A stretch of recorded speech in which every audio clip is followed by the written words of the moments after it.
स्वामींच्या मनात आल्याशिवाय किंवा स्वामींची कृपा झाल्याशिवाय आपल्या जीवनात आपण कितीही खटपट केली, आपल्या मनाची कितीही चलबिचल झाली तरी कोणतीही गोष्ट घडत नाही.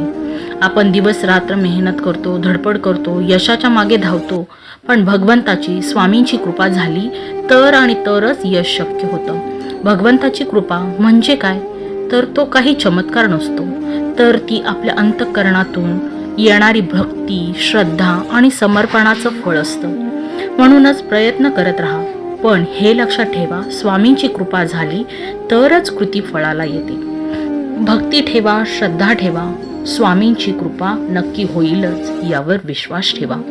कारण जिथे बुद्धी थांबते, जिथे प्रयत्न थकतात, तिथून स्वामींची लीला चालू होते. स्वामींची कृपा झाली की अशक्य ही शक्य होतं, पण कृपा नसेल तर कितीही तयारी केली तरी दार उघडत नाही.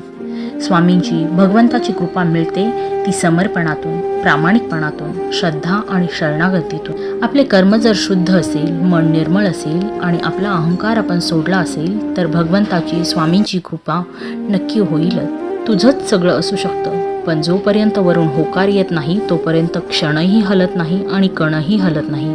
म्हणूनच प्रत्येक कृतीमागे एक शुद्ध प्रार्थना असू दे, प्रत्येक प्रयत्नात एक नम्रता असू दे, कृतज्ञता असू दे. कारण कृपा झाली तर वेळही वागते आणि नशीबही बदलतं. श्री स्वामी समर्थ.